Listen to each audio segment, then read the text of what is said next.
Welcome, Wanderer. Watch closely. That minion behind me just burning the Pinnacle Boss to ash. While the only button I have to press is my curse to have him burn even harder. Walking through maps looks a bit different. The only thing you need to do here is swap your weapon back and forth to keep resummoning the burning minion in front of your feet. And then as soon as he descends on the enemy, everything dies. Everything dies. Everything dies.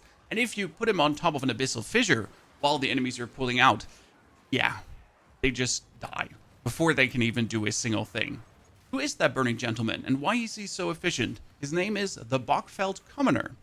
And the man has a grand total of 92,652 life. In comparison, my other Spectre has 22,000 life. He burns the enemies with Infernal Legions. That would be 25% of the maximum life as ignite damage. Now, 20% of 95,652 is only 18,500 as base damage. Now let's add 300% minion damage, 100% more ignite magnitude, and then we'll probably have to double it because of all our other bonuses as well. And boom, tier 16 map bosses just get wiped off the face of the earth. I speedran the build all the way to level 84 with the 4th Ascension already, and I'm here to present you all the endgame changes that made it so much stronger, together with important gear pieces, especially the weapon, and how to get yourself a +2 level of all minion skills focus. Treat this video as the level 65 plus version, from 1 to 65. There's a video linked in the description below that'll get you there without a single problem. Why are those +2 minion skills now so important? My Bogfelled Commoner, again, has the 92,000 life. If I now remove the plus minion rings, we're going from 92,000 to 67. +2 on the side, 57,000, +2 on the helmet. Yeah, that's half the HP without the respective minion rings. You want them as soon as possible. Where do you get the Bogfelled Commoner, though? The Bogfelled Commoner you can only get from Root Wretch, so you have to find the boss in the very first region of Act 3. No worries, you can respawn that boss if you have killed him already. The Bogfelled Commoners come in 3 variations. They have a 2-handed axe, they have a 1-handed axe in one hand, and they have no weapons at all. And you need to grab the Bogfelled Commoner without a weapon, because that one has the most HP possible, and it needs to be the one from Root Wretch. It is a bit tricky because you have to fight him, run around, have your minions tank, look for that respective Bogfelled Commoner to kill him, and then have Root Wretch not explode his corpse.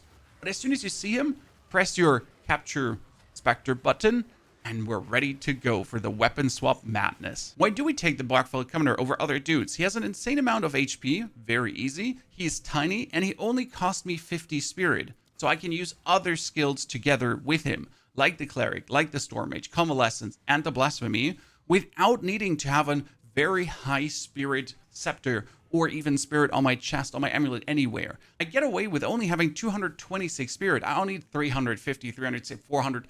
Nah. Very low spirit investment, very cheap build, can be done solo self-bound, and if you would actually buy some of these pieces, a maximum of 10 exalted is needed. Okay, how does the playstyle now look versus bosses and versus mapping? To give you a better feeling for this. Versus bosses, you just walk up to him, elemental curse, and have your Bogfelled Commoner kill him. That's it. You can walk circles around, you can stand still, whatever you feel like.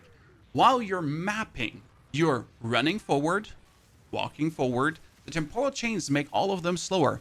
If you wish to, you can apply your elemental curse, but most of the time you don't need it. And I pretty much press weapon swap, weapon swap, weapon swap, weapon swap, weapon swap, weapon swap.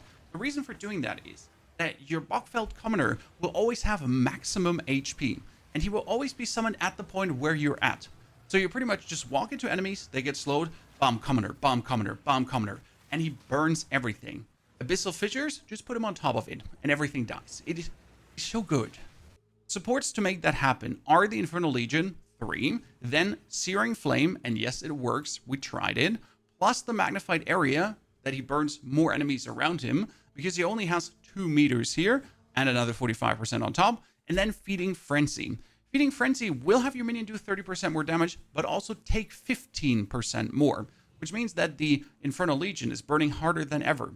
For this, we have Purity of Fire. Purity of Fire is our Shrine Scepter's skill, and you really want to have a Shrine Scepter here. Purity of Fire will grant us another 45% fire resistance, bringing the Bogfelled Commoner to a grand total of 83% fire resistance. That's crazy. because now he takes way less damage from the Infernal Legion. If you don't have the Purity of Fire, he just burns down so fast. And then on top, he gets beaten by everyone around him. Sure, he does have 92,000 HP, but he also loses tons of that per second. In order now to be able to walk into these enemies, you need Blasphemy together with the Temporal Chains.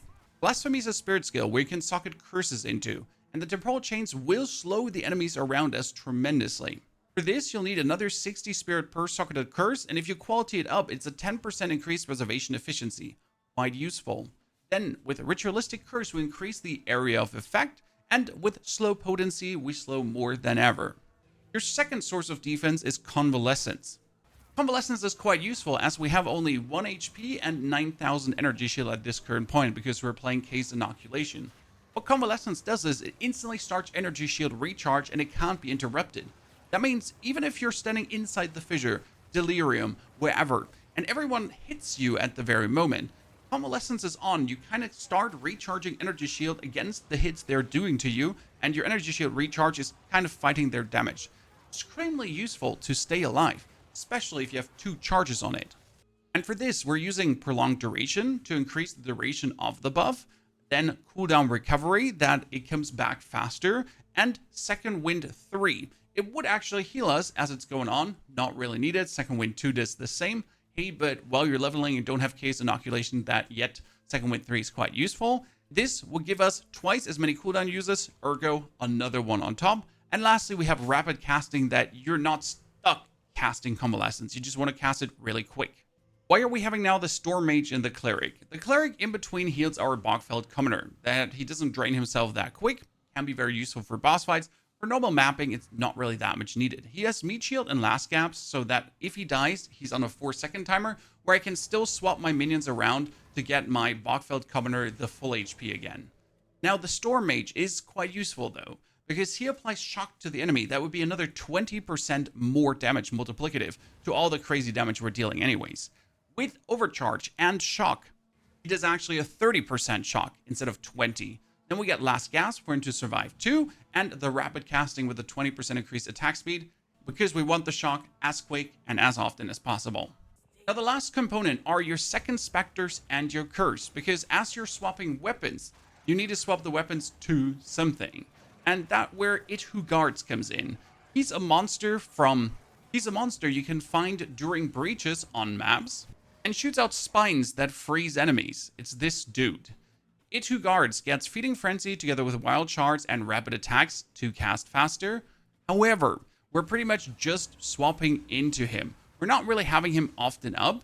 If I had more Spirit on my second wand, I could actually summon some more of them. Right now I'm stuck with 1 because my second one doesn't give me that much more Spirit. Now to the topic of setting up your Spectres. You want the Bogfelled Commoner to be set to 1, but not to 2. Sometimes this bugs around, so just keep sure that he's only on 1, or you could have some Spirit issues on the 2. Then swap over to your other weapon and make sure that that guards, or whatever you have, Valguard etc., is on weapon set number 2. The Storm Mage can be on both weapon sets, and the Priest can be on both weapon sets if you have enough Spirit to do it. Make sure that you still keep Convalescence on both weapon sets active, and preferable Blasphemy 2 on both weapon sets active, because otherwise you're going to lose your slow and your possible survival. Your elemental weakness needs to get the Hate and Curse for more curse magnitude, then 35% more skill effect duration, and focused curse skill erupt after 50% less delay. Otherwise, this one is going to take too long to erupt, together with efficiency. Why would it take so long to erupt? Because you need to play all the way up here, the Whisper of Doom. You can apply an additional curse double activation delay of curses. Now the build works without the double curse, but then before every single boss fight, you have to remind yourself, I need to deactivate Blasphemy to actually apply my elemental curse. And that gets annoying. So you'd rather have the opportunity to double curse and then just weapon swap, weapon swap, weapon swap, weapon swap. It's simply better and more convenient. As we mentioned before, for our weapon set 1, I'm playing the Shrine Scepter currently with the +3 to minion skills. Very important here is also the maximum minion life. And if you manage to get a scepter that has 2 prefixes and 3 suffixes on it, by desecrating it, you can get allies in your presence deal 54% increased damage. So if you go shopping, if you go into the market, or if you want to find something, What you're looking for is a scepter, and that scepter should have the purity of fire together with level to all minion skills and preferable minion life. These are the three things you really want on. This one, for example, Shrine Scepter 10 Exalted has 40% minion life, 3 to all minion skills, and now by desecrating it, I could either add some more spirit to it or that 40 to 50% more minion damage. Now to the passive tree, and this is how it looks with 84. No worries though. Planner has a snapshot of my gear and my passives at every single act that you see where I was and how it looked at that given point. So you're not getting lost. You kind of understand the progression of things. Very important on your way to 65. You want to grab all the maximum minion life nodes, and actually at level 65, you will have most of them taken. Now you can start adding some of the damage nodes and the area of effect stuff that you burn in a bigger radius. And after 65, I started then to invest into maximum energy shield, maximum energy shield, maximum energy shield, maximum energy shield, maximum energy shield. Later, with level 80 plus, as I had 8,000 to 9,000 energy shield, I finally started getting myself the Chaos Inoculation, which helped tons to keep me alive. We're right now sitting at 8,829 energy shield, and if you're looking at my gear, I have a 674 chest that could be 800, I guess. My helmet is 182, that can go up to 400. My boots are 100, that gives 200 plus, and my gloves are 198, which is actually good. Together with an amulet that actually does give me 42% increased energy shield, and a focus that has 200 energy shield. With a new helmet now, I could easily jump to the 10,000 plus energy shield, and that's all solo self-found. Like again, if you could invest some more money, you would easily go higher than I am here right now, while maintaining your good resistances. Chaos resistance actually not being needed, because you have Chaos Inoculation, which makes you immune to Chaos damage. Interestingly enough, as soon as you reach Chaos Inoculation, you can stop having maximum life on any piece of gear. For example, these boots, I took them because they had 100 energy shield and they had 108 max life. That was fantastic to the point of Chaos Inoculation, especially with that triple resistance on them. Right now at this point, I can just kick them out, get myself movement speed boots with some resistances as well, obviously, but I don't need that max life anymore. It doesn't do a single thing for me. Now to the Ascendancy. We are right now a Lich, and we started as an Infernalist. Yes, you are surprised, but on the third Ascension we actually swapped. That has two reasons. First, you get Rupture the Soul. Cursed enemies killed by you or by allies in your presence have a 33% chance to explode, dealing a quarter of their maximum life as chaos damage. Quite cool. Works very well because you curse them instantly with your temporal chains. Then we get more energy shield, and I can put a Sapphire in here, for example, with minions deal 9% more damage, 18% because the effect is doubled, and my energy shield, instead of 20% more, is 40% more. Quite useful. I love it. Then we're getting more maximum life twice, which doesn't do anything, but 10% of damage taken bypasses energy shield, no inherent mana regeneration, and regenerate mana equal to maximum life per second. And Eternal Life, your life cannot change while you have energy shield. Now this might confuse you because we don't have any mana regeneration anymore. We're actually always out of mana. And that is very important because we're playing Upwelling. Your minions deal 30% increased damage while you're not on full mana. Yeah, another 30% more for 15 spirit. If you do have enough spirit, you can actually go and play Upwelling 2.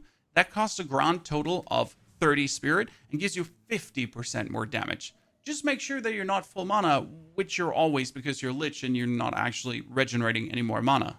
What do you say, ladies and gentlemen? Ignite Burn Minions something for you? Tell me in the comments below. I'll also link you here the 1 to 65 version or another alternate build, which is quite incredible. Enjoy and have a fantastic good day.